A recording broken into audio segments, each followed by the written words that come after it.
What's up, boat lovers? Today we're working on a 2005 48-foot Viking with an old NBS control system. We're going to be updating the control system to the new Smart Actuator 1 and 2. Watch us do this.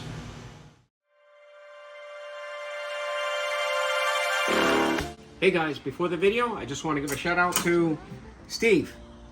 He's our lucky winner that won the ammo box in our raffle. So, Steve, I just want you to let us know what you think about our videos and your new ammo box. Congratulations.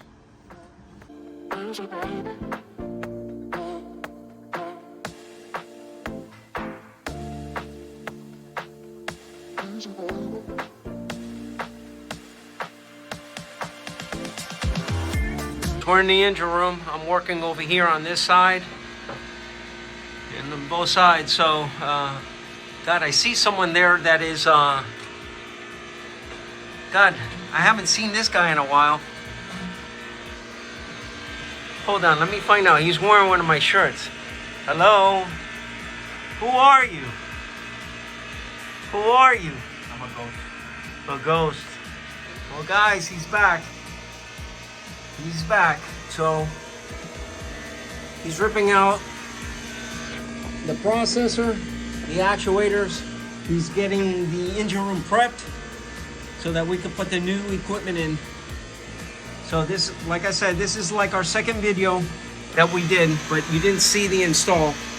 I did that a year before that, but this is one of our installs that you're gonna see. Hey, what's up guys? I'm back working with my dad. I injured my ACL and my meniscus, so I was out of the videos for a while, but now I'm back. And on this Viking, my goal is to completely tear out the old system as the Chiefs commands. So as you can see, that's the old box that I have to take. That's all the way at the back of this enormous engine room right here. And let's just see where else we got some stuff. All right, we got our two actuators right there. Pretty good. So I'm gonna have to get started and completely tear out the old system. It's always like a mess when it comes to ripping out one of these systems. I had to go along the wall. As you can see, there's usually covers there that I put over here for keepsakes. But right here is our actuator, our starboard actuator that I got out. And that's the mess where it was at. But remember, we try to keep everything clean and, you know, like organized while we remove stuff so nothing is in complete disarray here. So that's just my tools and stuff, but that's where the actuator was mounted, and now we have it here wrapped up. All right, so then I'm gonna get those two out, and then we're done for ripping out the entire system. My dad's upstairs, ripping out the control heads and the side mount control heads as well. So that's it. All right, so I got the actuators out. This is the trolling actuator underneath my chin. And that's the port side actuator that controls everything. So we got them out. Everything's nice and clean. And yeah.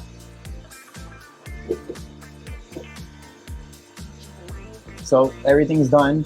I got the area nice and clean, and we're good for today. Yep, you got the system completely ripped out. And we're going to be reinstalling, not reinstalling, we're going to be installing a whole new updated system on the boat. In case you couldn't hear them, we're going to come back and replace all these with brand new smart actuators and everything. The usual. Yeah, the usual. The usual. All right, guys, while Julian's in the engine room ripping out the actuators and the processor, I'm going to be up here removing the side mount control heads and the touchpad. We did something similar to this on our second video. Same Viking, but you never saw the install. So this one, we're going to show you a complete rip out and install. We're taking out the side mount control heads, replacing the push-pull cables, and we're going to be updating this boat with all new equipment. All right, guys, I got the handles off. This was pretty easy. I guess someone had a hard time before, or someone's already worked on these side mount control heads. But these handles are pretty new, so I was able to pull them out fairly easy. There's a set screw on the bottom for the main arm, and then there's another set screw here that holds it to the shaft. I pulled both bezels out on both sides, as you can see. So now both side mount units are ready to come out. All I have to do is disable the cables from the inside, and unplug it from the touchpad, and both control heads will come out fairly easy.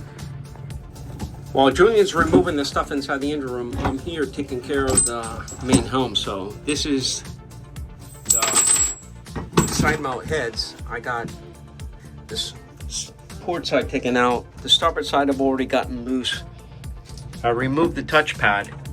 Well, that's the touchpad. There's the station processor. So everything is loose. There's nothing of the old system that we use with the new.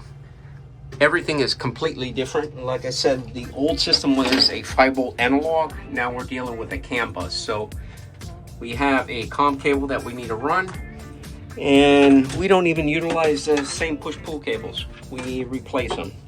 These are probably the factory cables, never been touched.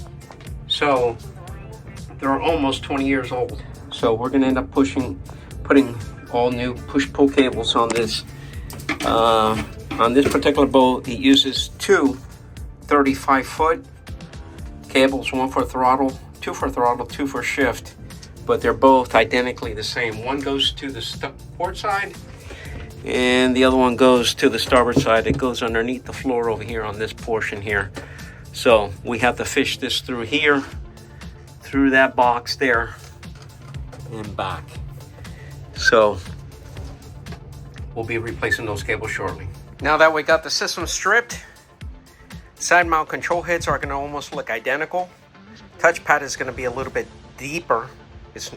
It'll fit in the same hole, but we're not utilizing that station processor anymore. So we got the main helm stripped on both sides.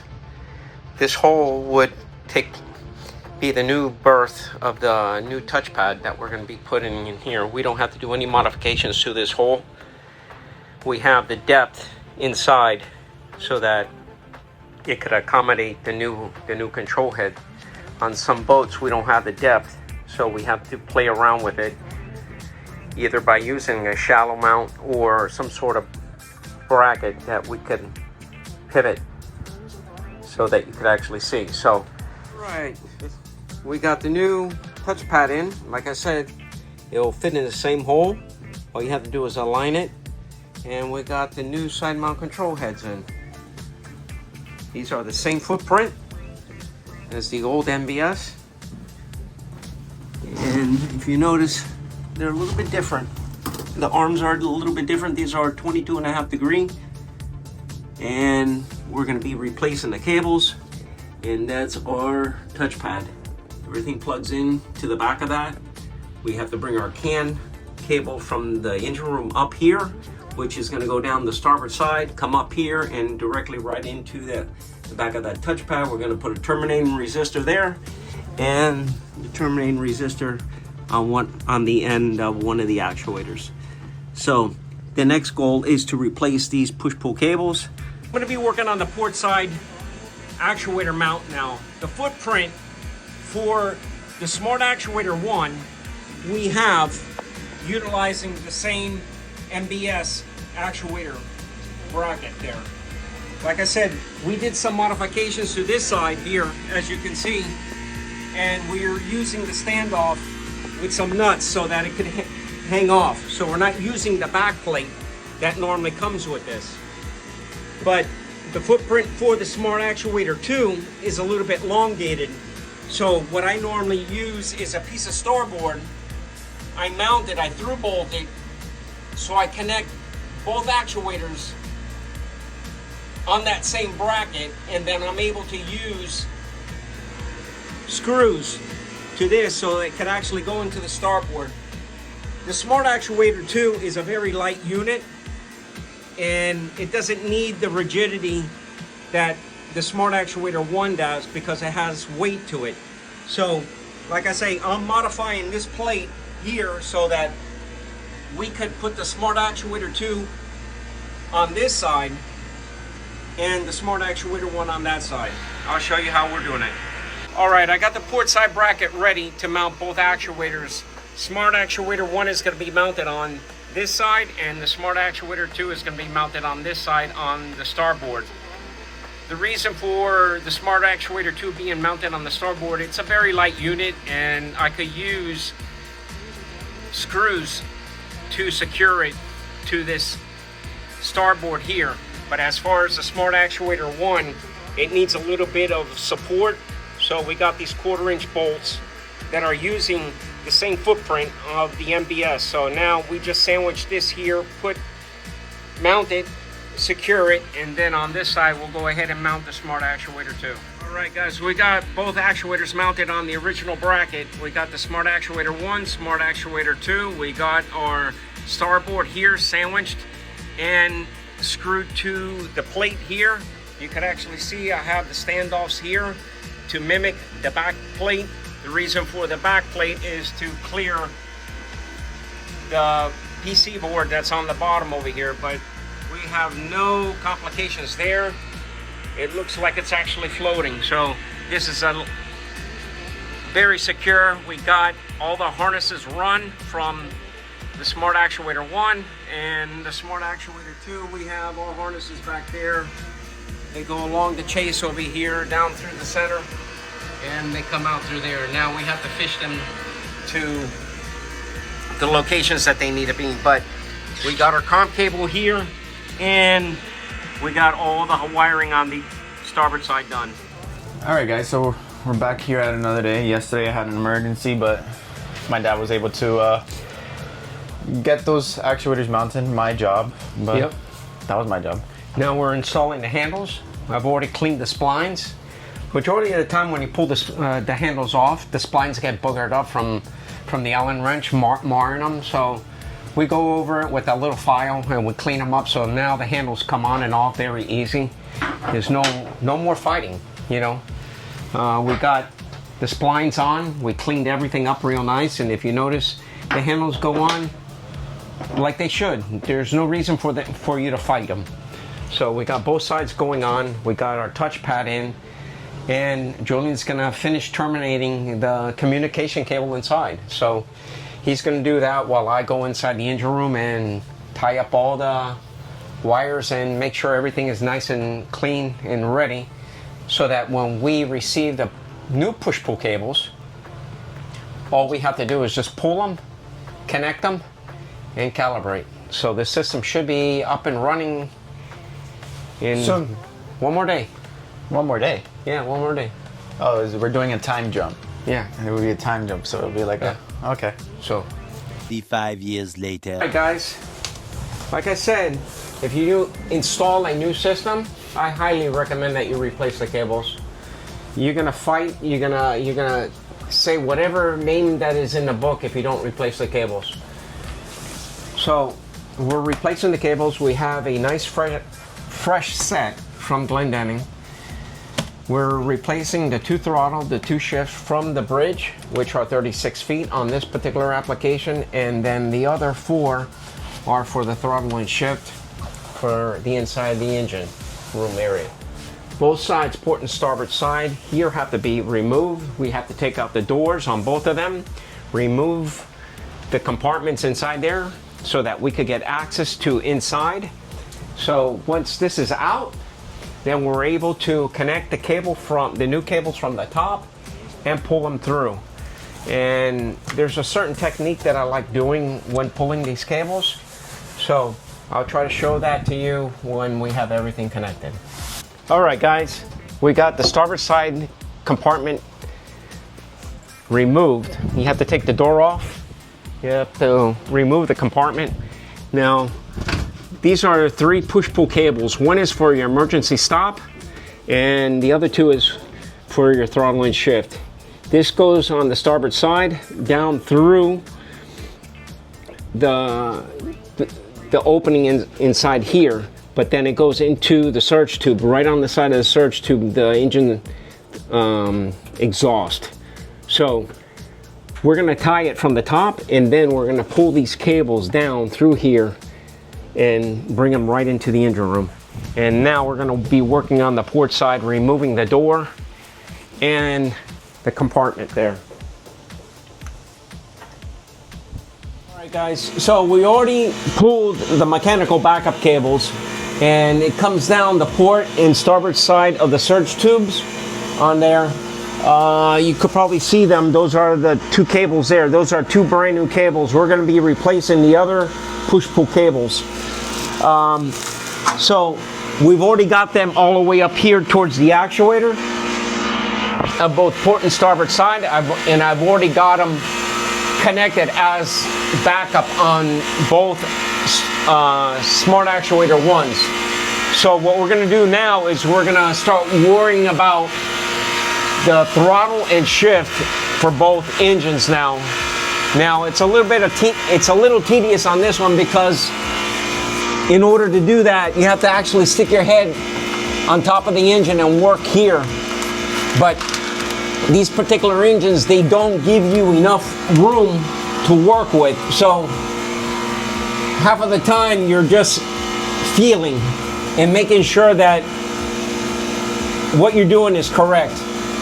Okay, so now our job is to remove the throttle cables that are on both engines. And it's kind of hard to see, but this cable here on this engine is damaged right here. So this is not the way that it needs to be, and this also makes the system work a lot harder. So we're going to end up replacing all these cables here. So once it's done, I'll show you everything installed. All right guys, so we had to make a little slight modification. This is the original port throttle clamp that was mounted on the motor, and this is the one that I had to do. If you look at it, they're slightly different, and the reason what we needed to do, this was mounted in that direction like that, and we had the angle of the cable going in that direction. But what I needed to do was straighten this up. I needed to bring this back. So in order for me to do that, I thought I could do it this way by flipping it now. So now the arm is going to go back in that direction, but now this portion is going in the upward position. So that wasn't going to work. So then I had to do something like this. So now the lever is going to go back to give me the space needed, all right, the proper space. And now the cable, if you look at it, the cable is going in the downward position. So when it's mounted, I'll show you. Before it was in the opposite direction. It was going this way, and it was giving me a downward position. So the reason why we're doing this is I'm very finicky about the way that the cables go in. The cables need to have the best operation of throw. The cable has a 3-inch throw, and if you don't adjust the cable properly, everything is skewed. The mechanical cables from the upper station to the lower station to the actuators are not going to operate properly. You're going to have a hard time trying to calibrate them. So I like to try to have a nice clean slate from the transmission, given an equal throttle of 1.5 inches in each direction, and the throttles giving us a 3-inch stroke. Now, some governors might not give us a 3-inch stroke, but at least we're starting at a starting point of either none or all. So I don't like to start with a 1/4 inch and okay, yeah, we could do the turnbuckles on the ends of the cables. So I like to either start either at its bare minimum or its full potential. And that's the same thing for the transmission. If you guys do this religiously and you make it a habit, things will make it a lot better. It will make it a lot better for you and for the customer, so that you don't have to play a guessing game. I know that there are adjustments that you can make, but when the cable is mounted, that's a fixed location. Now you have to play with the turnbuckles to make it happen. But if you make it all equal throughout from the start to finish, things will be so much better for you. Okay, with the new change that we did to the governor over here, this is the new lever that we installed. So I made a new lever. So if you notice that the holes are vertical, they're going up and down, but it's offset. So now, before the lever used to be forward, now by me readjusting these holes, now I move the lever back, and then I was able to change this orientation from it being this way, now it's this way. So the cable has more of a straight shot directly to the governor, as you can see. The reason why we did some adjustments over here is that this cable here needs to be fully extended, which would be a 3-inch stroke. And we worry about it when we're done pulling it. We need to have some middle ground when you're doing the calibration. So you want the cables to either, on the throttles, you want the cables to be all the way fully extended or fully retracted. And then you do your adjustments. You don't want to have the cable a quarter way up and then you do the calibration. You want to try to mount the cable here so that this cable is fully extended and it's going to give you its full potential. When you do that, it makes the adjustments on the actuator and the adjustments on the backup system so much easier. And that's the same thing with the transmission. The transmission, we have a 3-inch stroke. All these 33C cables have a 3-inch stroke. But on the transmission, you want 1.5 inches in either direction. So the sweet spot that I tell everybody to do is 1.5 inches. You mark the cable at 1.5 inches, and that's where that cable end needs to be mounted. And then you connect the mounting bracket for the cable in the desired location. Now, that's why there's a little bit of adjustment here that you could either bring it in or bring it out. But if you bring this thing all the way in, then there's no adjustment. You can't bring it in anymore. So what I like to do is, for the throttle, make sure that it's all the way extended or all the way retracted, and then you do your mounting. You mark it, and for the transmission, you mark it halfway, and then you mount the cable. Those are the sounds of a beautiful installation. The mechanical backup is released. Now we're able to do the calibration. So on this particular application, the man idle is all the way forward, and then fully retracted is wide open. So on the transmission, this particular transmission, that arm there needs to go out, and this arm there needs to go out. So that's the first thing that I'm going to do, is program the direction, and then we're going to go ahead and do the calibration, making sure that we're getting full sweeps. All right, guys, so we've already did all the calibrations. I showed you what we had to do for the port engine on that bracket. With that bracket, I don't want to go back into it, but that bracket, you have to make sure that all the cable alignments are correct in order for you to get the proper throw. But now that we got all the push-pull cables connected, our backup handles are connected, as you can see both here. Both of them, both handles, port and starboard handles, do have their backup installed, and they're installed on the actuators. So now we could go ahead and turn on the control system right here. Okay, system comes live,